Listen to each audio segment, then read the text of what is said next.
Hello there and welcome to a brand new Elite FPL video with myself, Stevo, where I will just be talking essentially about how my Wildcard team did over the weekend.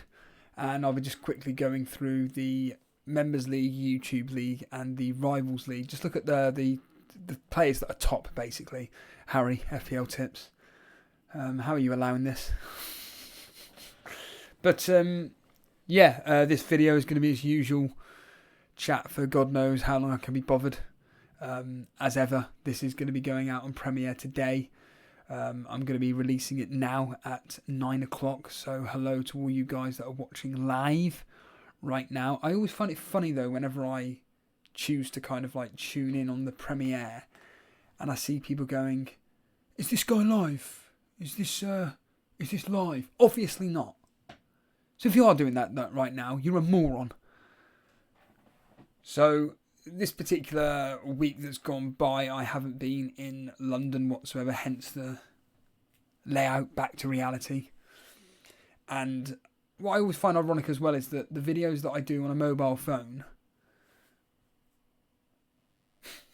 What does he do in the office again? Completely forgotten. Oh yeah, a mobile phone. They get more reactions, more specifically, they get more comments and points of view than anything me and Jason do on these videos like this. I can't get my head around it. It makes no sense whatsoever. Is it because it's just an individual in a room or on Dartmoor? I don't know. The videos, though, were taking so long to upload. To give you an example, the one that I did up on Dartmoor took 2.5 hours to upload, and yet ironically the majority of that uploading was being done while driving from Dartmoor to back home. Obviously while I was up on Dartmoor as well, but the other video I did, which was at home, that took 12 hours. 8 of those hours, think about this, 8 of those hours was when my phone was on top of the router during Wi-Fi overnight, and of a 4 gigabyte video to upload, half an hour, it had only done just over a gigabyte uploaded. So when I went to the gym, I obviously was uploading it via that, and then it just took an additional 4 hours on top. So yeah, very frustrating. It's one of the things that is a bit annoying being down in Devon, or specifically where I am, is that the internet is horrendous. It doesn't matter where you go. Well, specifically where I live, it doesn't matter where you go. There seems to be, as I cough,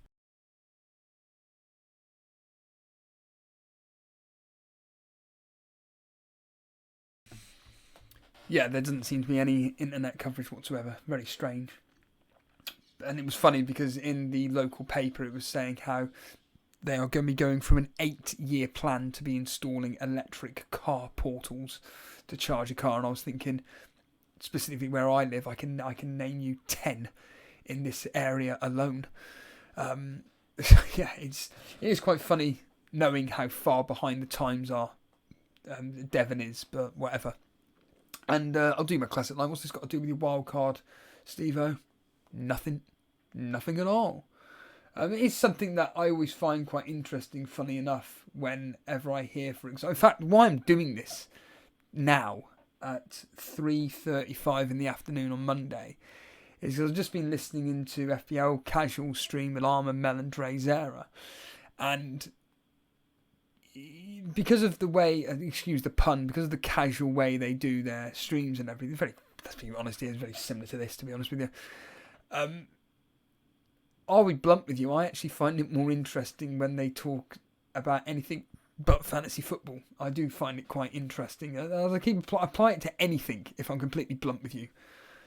Yes, there is context to the reasoning as to why people are doing their podcasts or YouTube channels, or in this specific case, doing a video about a team and the mini leagues that we take seriously. But as PK7 said, like, there's a lot more to life than just this. Now, again, I'm fully aware that this is specifically a fantasy football channel. I'm not stupid. And as I said to Harbour Boy, you are stupid. But as I keep banging on about, whenever I do listen to other podcasts and stuff, when they kind of go off subject matter, I'm more engaged. Chain Wrestling are more that type of podcast where I just find their non-wrestling topic so entertaining and enjoyable than the actual... Like I said, when they do actually talk about the wrestling match they're supposed to be covering, it's really, really enjoyable, good knowledge, good information and everything, good history about the match itself. But, you know, these podcasts are like a 2.5 hour long, and the first hour and 15 minutes are... In fact, the first hour and a half is about anything but the match they're supposed to be talking about, and I just think it's fucking brilliant. There's the first swear word, 5 minutes and 55 seconds in. But no, the team up on screen for any listening on audio, Pope in, this is the Wildcard team. Pope in goal, Cancelo, Trippier, Cafal, Martinelli, Bowen, De Bruyne, Ward-Prowse, Mitrovic, Isaac and Haaland. And on the bench we've got Reece James, Andreas and Emerson. So, on reflection after this game week, and this is all with hindsight, I'm not going to lie, I kind of wish I went down the Leicester route rather than the West Ham route. And I do not mean from a defensive point of view. I still would argue that this specific game week for a 4.4 defender, I think that a West Ham defender was probably the best asset to go for. Like I said, I was expecting that game between Everton and them to finish 0-0, 1-0 either way, 1-1. He's never going to have many goals in it, but obviously it went 1-0 to Everton. And, you know, when you look across the other teams that kept clean sheets, Aston Villa, Tyrone Mings is 4.3, but I never expected them to keep a clean sheet because they can't keep clean sheets. Southampton were abysmal. They were absolutely abysmal that evening. Man City, there's no players that are 4.4 million defensive-wise. Newcastle, Bournemouth, I know they conceded a goal, but there's potentially there a possibility of having clean sheet, but I'd already had Trippier and Pope. I'm not going to triple up on Newcastle defensive assets. Arsenal, there's no players other than Tomiyasu, but even then, I don't even think Tomiyasu even played this game week, did he? But he's 4.2, not a guaranteed starter. Because isn't Ben White playing right back at the moment? And the answer is no, he didn't even play 4 minutes against this Brentford team. So there's no real standout options that were for 4.4. So it was either go with an Everton defender, which, with hindsight was the best option. But I'm really not going to be interested in bringing in... so you got Cody at 4.8, wouldn't have been able to afford him anyway. Tarkowski is 4.4, and then you got Patterson at 4.1. But once again, defensively, again, ironically, defensively this season Everton have been really good. I do think that their partnership between Cody and Tarkowski is working wonders. This season they have kept a clean sheet against Liverpool of all teams, and West Ham. They've not conceded more than one goal apart from when they lost at the start of the season in Game Week 1 and Game Week 2 to Leeds and Aston Villa. They lost 2-1. But barring that, the last two fixtures, 1-0, 0-0, 1-1, 1-1, 1-1. Just dire. Just absolutely dire. And don't get me wrong, it tells me that, their games are tight. And, from a future perspective, I predicted 1-1 for that particular fixture between Everton and West Ham. But they're still conceding goals, whereas West Ham, on the back of a Europa League game, I get it, but they're up against a team that have got... no strikers. They've got no players that can really score goals, so to speak, or anybody that I think that West Ham should be fearing, and yet they go and concede. I saw Sam, FPL Sports Science, on Twitter saying that, look, he was very encouraged by Bowen. He said that I wouldn't be worried about the fact that you own him, still persist with him. I mean, I'm looking at it here with Everton. 1-0 to Chelsea, 2-1. 1-1 between them and Nottingham Forest in the Premier League in the 20th of August. Then they beat Fleetwood 1-0, then it's 1-1, 1-1, 0-0, 1-0. So yeah, very, very, very tight games. And yeah, up against a West Ham team who, you know, I'd like to think would have been able to contain Everton at least. They didn't. They failed miserably. I think it's a pretty poor result for West Ham, to be honest. I mean, their fixtures so far this season. They lose 2-0 to Man City, sorry. Lose 1-0 to Forest. They beat Viborg 3-1. They lose 2-0 to Brighton. They beat Viborg 3-0. Beat Aston Villa 1-0. Then 1-1 against Tottenham. 2-1 lose 2-1 to Chelsea. Could have been 2-2. They beat this FCSB. 3-1. Beat Silkeborg 3-2. And then obviously lose to Everton 1-0. It's not for a flaming, God knows how long, 2 weeks or whatever. They're up against Wolverhampton. That's got 0-0 written all over it. Am I playing Cafal? No. But yeah, with clear hindsight now, I wish I'd never got in. No, sorry, let me take that back.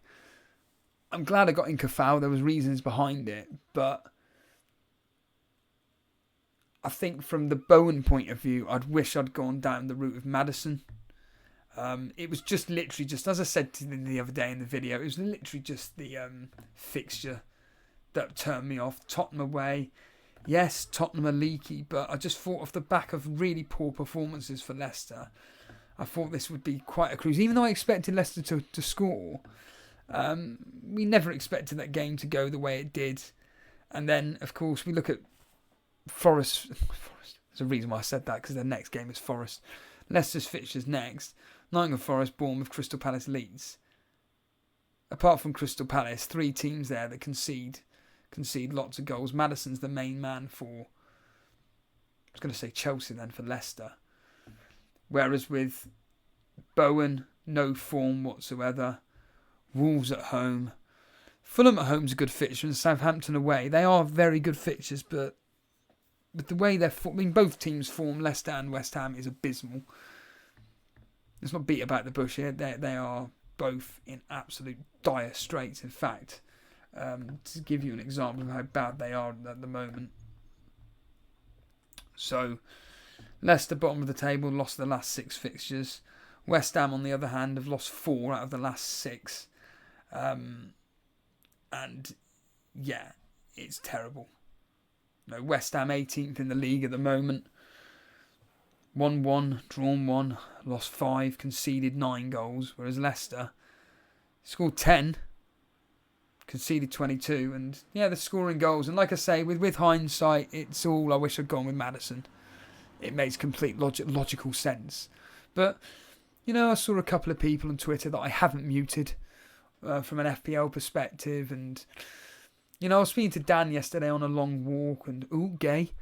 On a long walk yesterday, and I just basically just said that sometimes it can be a good thing when you're really, really invested in football and you look at a lot of data. And when I say data, I mean like looking ahead at various fixtures and stuff and everything, and you can pretty much see that Maddison was probably the better pick ahead of Bowen.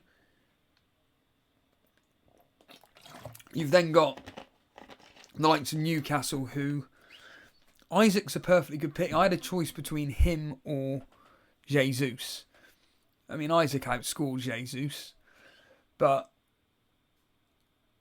Isaac's got no service. And I read an article on Football 365 stating that fact, that they needed to buy midfielders, specifically players on the attacking right-hand side or the left-hand side. That's what they needed to provide service for Wilson and Isaac. Never did it. And they're reckoning that Newcastle could be struggling for goals. You know, drawn 1-1, drawn 5, lost 1. Only scored 8 goals in 7. It's not great, is it? It's not good. And I think to myself, should I really have brought Isaac in? To be fair, I must say that I'm actually happy with Isaac in my team, because the reality of the situation is that Arsenal's fixtures do turn, not for the greater good, whereas Newcastle have got 2 teams in Fulham and Brentford that concede goals. Man United away, horrible fixture. That's got 0-0 or 1-0 to Man United written all over it. Everton at home, here we go again, 0-0, 1-1. Tottenham away, a team that do concede goals. And then Aston Villa, Southampton, Chelsea. I think just something needs to turn. Hopefully over this international break, Eddie Howe can just sit down with his players, sort out everything, and maybe turn it around, because something's not quite right there. The last several fixtures, 2-1 to Newcastle against Tranmere, 1-1, 2-1 to Liverpool, 0-0, 1-1. Yeah, not particularly great. So the sooner St Maxim can come back, maybe it makes Isaac a more better option. But no, I mean, as I stated in the video the other day, I'm pretty happy with the players I've got. I'm going to be doing a 3-4-3. James, Cancelo and Trippier are my back 3. Martinelli, of course, who decides not to do anything the one time I decide to bring him in. So I don't own Martinelli all season, and I've kept Saka. Saka does absolute jack shit for me. And then the second I sell him, he comes up with 2 assists, and the player that's been scoring or assisting every single week does nothing. Can't make it up. But I'm happy with him. I'm cool with him. In fact, Dan was telling me that Saka was actually, from what he saw of the game, he didn't see the whole game, but from what he saw, Saka was just playing too far out out on the right-hand side, dropping too deep and everything. Whereas Martinelli, as I said to Dan, it's almost like Martinelli and Jesus are striking up a partnership very similar to Kane and Son. Whereas Martinelli's the equivalent of Son, he's pushing on more further forward. So I'm happy with Martinelli. De Bruyne, don't need to talk about him. He's just a freak of nature. I will be continuing to enjoy owning him. Ward-Prowse, I mean, can he redeem himself against Everton? I really don't think he can. And I think if push comes to shove, there is a very high possibility I may just pull the trigger early and just bring in Zaha straight away. I've got the plan was to hold James Ward-Prowse for these 2 weeks, so Aston Villa and Everton. But the way Southampton plays against Aston Villa, and then the fact that Everton are no mugs, and the fact that Zaha is up against a leaky Chelsea team, and he always seems to turn up as well, Zaha, in the big fixtures. I think he'd be rubbing his hands with glee. And the fact that they are at home to Chelsea as well, I could pull the trigger. Again, it's all about keeping my eye on the prices and everything. There's never normally much movement on the price rise fall situation when it comes to fantasy football. So I'm just going to go on it now just quickly just to see where Zaha is as it stands right now. I mean, he's at 87%. So maybe I've got a few more days. I mean, Ward-Prowse is at 5.8. So yeah, I think I could potentially hold off that move. And then the nearer we get towards the start of the fixtures on October the 1st, and I don't know why I'm talking really slowly. So if anybody's put this on 1.25 speed on YouTube, I'm going to be speaking at normal speed. Does anybody put this on at 1.5 speed? I know Mags apparently puts his podcast on 5.0 speed. I just don't believe it for a second. Well, I believe it, but I just think that it's a bit mad that you can consume podcasts on 5.0 speed. I mean, I personally, I don't care how your ears or adapt to the speed of something. For me, the highest speed I've got anything at is 1.3, but that's because the hosts speak so slowly. That's 1.3. The second I put them to 1.5, I just lose interest. It just kind of takes away my enjoyment of the podcast. I think on YouTube, if I listen to podcasts on YouTube, I'll have it at 1.25. I think that's about okay to speed up, but anything quicker than that, I mean, it just spoils my enjoyment personally. But anyway,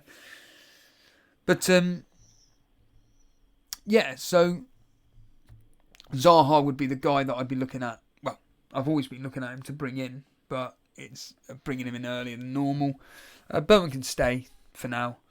Mitrovic is fine. I have no issue with him whatsoever. Look, even last season in the Championship when Fulham were scoring lots of goals and he missed out, you know, he came back and scored again. So it's not like he's just a busted flush after one game.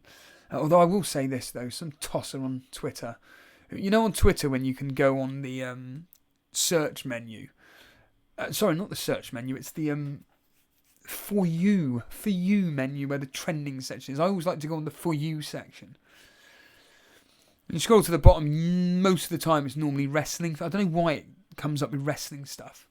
It normally comes up with wrestling stuff, but there was some FPL accounts, and there was one account that I clicked on, and they put a tweet out saying, "I don't understand why people get stressed about the fact their player blanked. Don't worry about it." I'm thinking, let's just have a look at your profile, shall we? Oh, what a surprise. All you do is tweet about the fact that you're annoyed that your player blanked. Just piss off, you fucking fake cunt. Oops. I know Cage Paps is laughing at that. But you didn't give us a warning, Steve-O. I just can't stand any form of social media account that are just attention-seeking arseholes. I fucking hate it. I hate them. I find it really, really, really cretinous, to be honest with you. And then what makes it worse is when they have the audacity to come out with hypocritical statements like that. And you just like... It's like some... guy, and I must give out a shout out to Nino, Nino. Again, I apologise. I recognise the name in the comment section, but I don't directly recognise the name, so to speak. And an individual named Rich put up a comment on my video regarding Leicester, I think it was Leicester, I think it was. And basically just said words to the effect of, I think calling players dickheads just because they perform badly is really harsh. I think you take this game too seriously, and I think it's going to affect your mental health in the future. And this Nino just put, do yourself a favour and piss off. This is the kind of passion we like. And I was speaking to Dan about us, this channel, and how you know, I keep banging on about this same fucking record for crying out loud. I apologise to sound like a broken record. But I do make this point, like, we are one of the very, very few FPL channels that react to what's going on. And I'm kind of happy that we do it, to be honest with you. But anyway, that's by the by. So, is the wildcard a failure? I don't think so. I don't think it's a failure. I think we'll find out I'll show you the team that I had the week before, actually. I say it will interest you. So, the plan would have been so this is the team that if I didn't do anything, I would have had Warding. Oh, I had Pope, did I?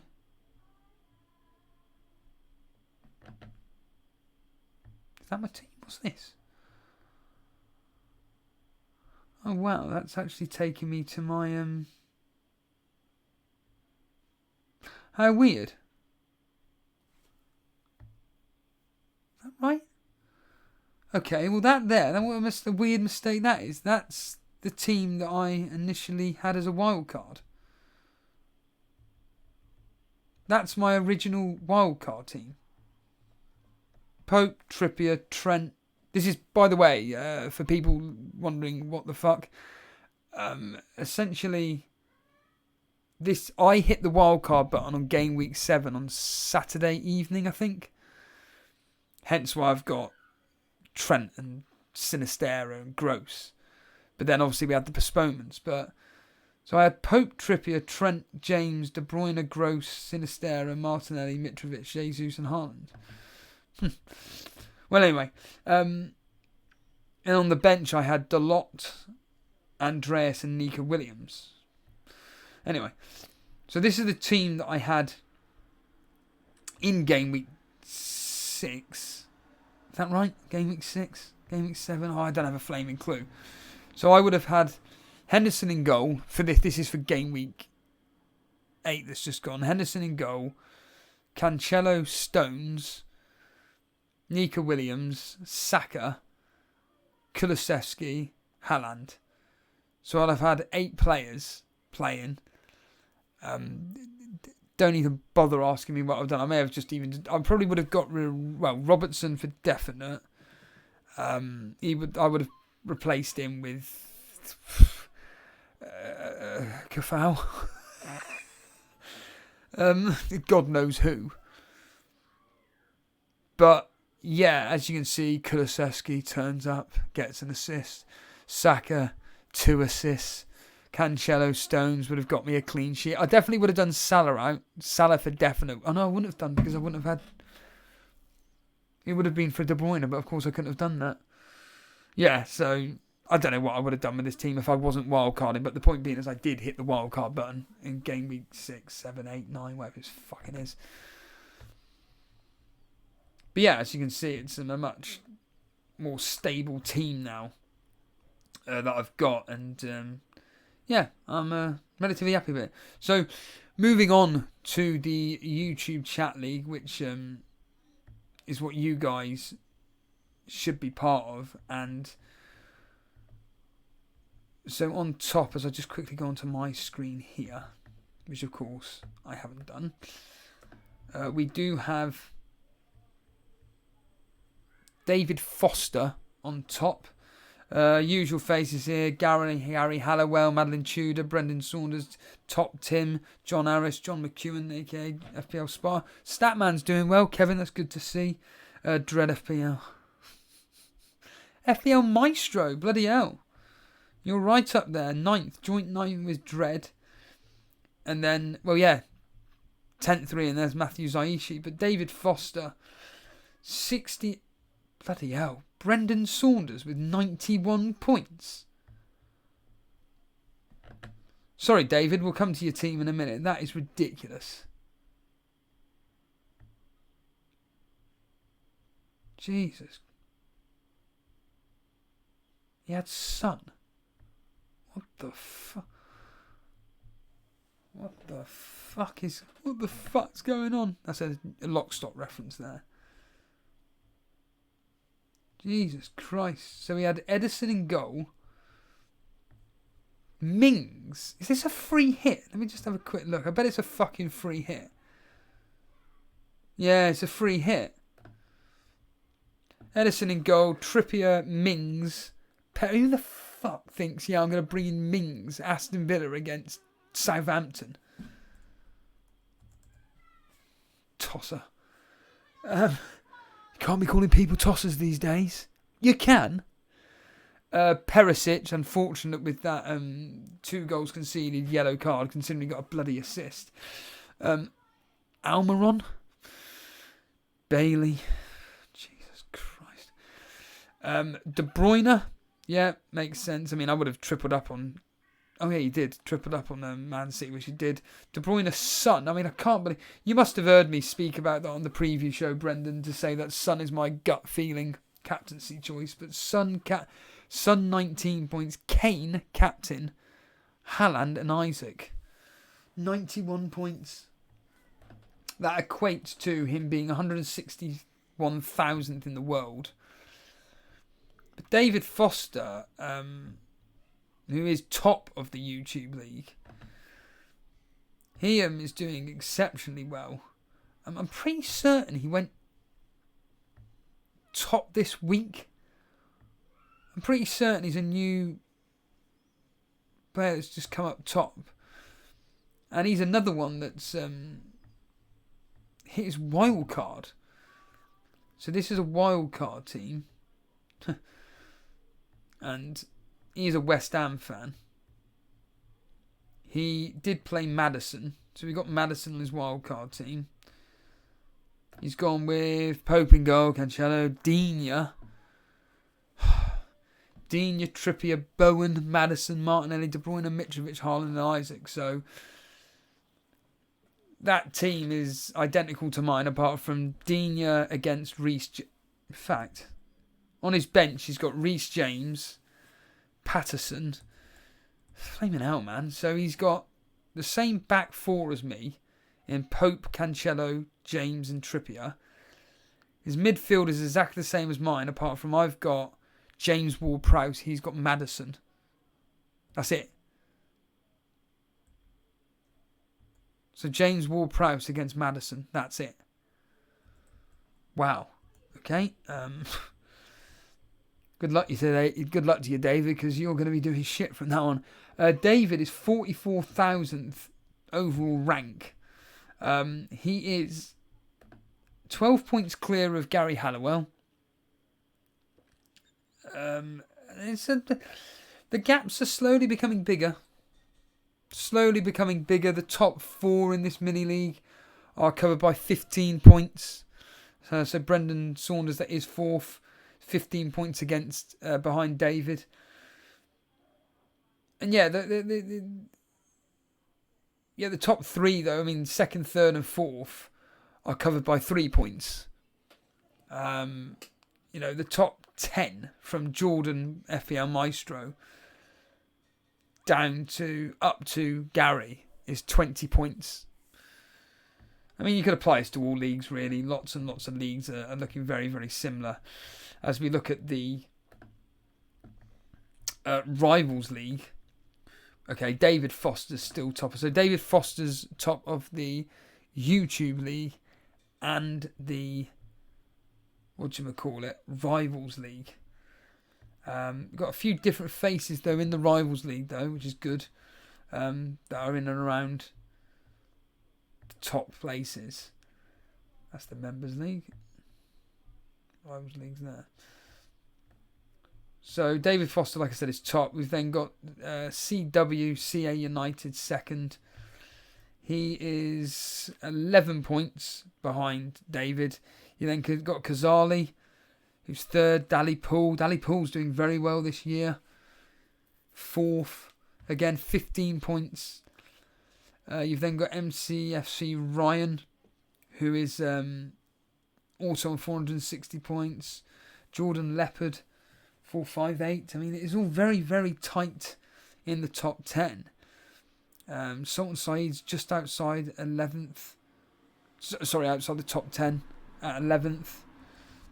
Yeah, so still very, very tight. I mean, like I said, the top four is exactly the same.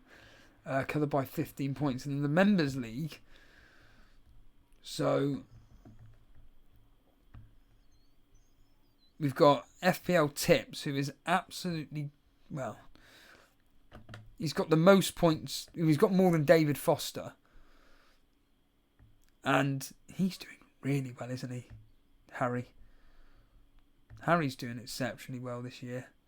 It's the classic example of everything he's touching turns to gold. Nick Pope's Saliba. Ridiculous. Couldn't believe it. I'm not going to lie.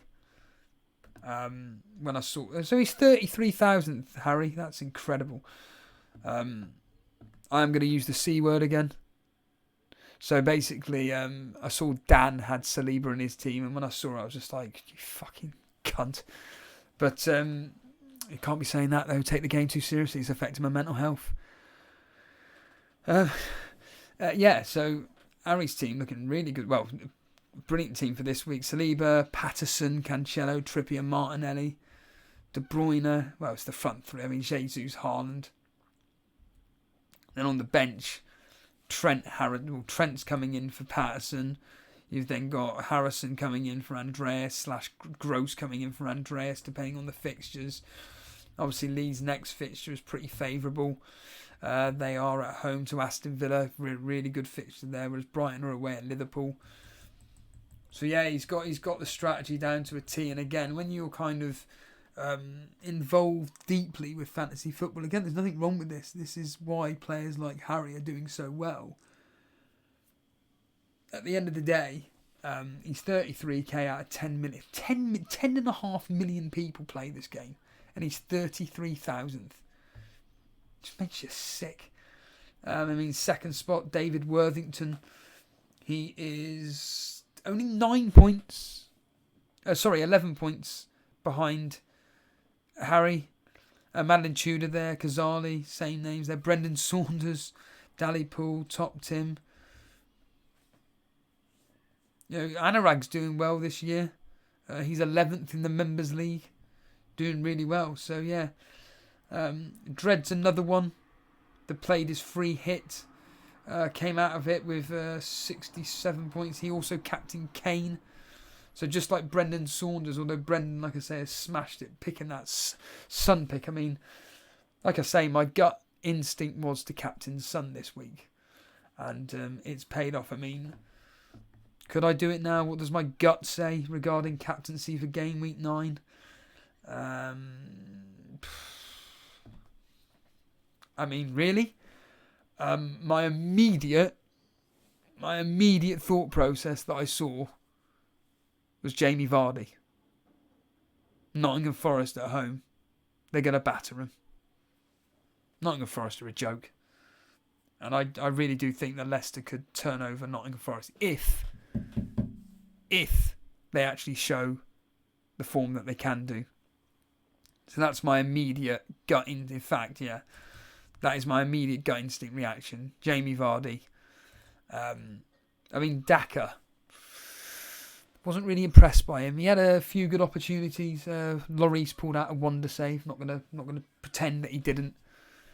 But yeah, I think he still isn't good enough for the Premier League. Yeah, I still think that Jamie Vardy has something about him for the Premier League where he can still, take it upon himself to continue scoring goals and everything. And yeah, there's my team for the next game. But again, we're 2 weeks away, for crying out loud. From my perspective, I came back home today. I'm back in at work at 5 o'clock in the morning, which means a 3 o'clock start. I wake up, can't wait for that. Every day, been waking up at 6:30, 7 o'clock in the morning. Now I've got to wake up at 3. Brilliant. But I'm sure members can't wait for some potential stories. Apparently, there's no apparent about it. Jason, after the stream on... When did we stream together? Was it Friday? Yeah, it was. Yeah, because the games were on. He basically said that he was in a hangout conversation the other day on Discord, and a lot of the guys in there that were members were saying how much they enjoy the shop stories and all this. And I just look. The reality of the situation is, like I say, I'm genuinely humbled that people actually enjoy the shop stories or various other stories that I can come out with regarding my life, essentially. I'm not going to lie. I will plug it. I do a podcast at Total Stevo on Spotify, if you can be bothered to even search for it. Also on Twitter. There's always links on Twitter that I upload, but I'm still trying to work out basically I just need to turn down the music volume on here, which means that my level of voice will come up. But yeah, a lot of the time it's just me rambling about various things that have happened in my life. And, the latest episode that came out today was about the fact that I was intimidated by a very, very short girl at work, and how, and she was really, really attractive, and that I was intimidated by her, and the one thing we had in common was the fact that we were into deathcore music. But as I said in the podcast, I just had no connection with her whatsoever. But kind of like the podcast is just accompanied by music that I either listen to or has a connection with the story and whatnot. And, you know, if people listen to it, they listen to it. If they don't, they don't. But yeah, I am trying to kind of, not that I've said this before, not that I'm taking away the stories of supermarket bullshit or whatever away from members videos. I'm not, but I do try and do podcast versions because I think it's more appropriate. But either way, it doesn't really matter. But yeah, I'm back to work tomorrow. So and all this week I'm doing 5 o'clock starts, apart from on Friday and Saturday. I think it's Friday and Saturday. I just don't understand why my manager has decided to. I've had 2 weeks off work to then come back for a day, to then have a day off, to then work probably 5 or 6 days straight. It makes no sense whatsoever. I don't understand the thought process behind that, but yeah. Anyway, I'm going to sign off as ever. Do appreciate anybody that has been watching this on the premiere, watches on the replay. As ever, you're more than happy to write comments after the video and stuff, and just give your points of view about whatever, and I'm sure I'll just give you the response of ha. Anyway, as ever, if you want to support the show, it's quite simple really. Just simply hit the subscribe button if you enjoy the content me and Jason do. Also, if you enjoyed the video, hit the like button. And yeah, if you want to support the show financially, $1.99 a month, access to members only videos. So yeah, there was obviously none last week. There would have been plenty last week, but unfortunately due to the fact that I wasn't here, there was no members videos at all. But they will be coming once the international football is over. You know, they'll all be coming quick and fast and all that nonsense. Anyway, thanks very much. See you later.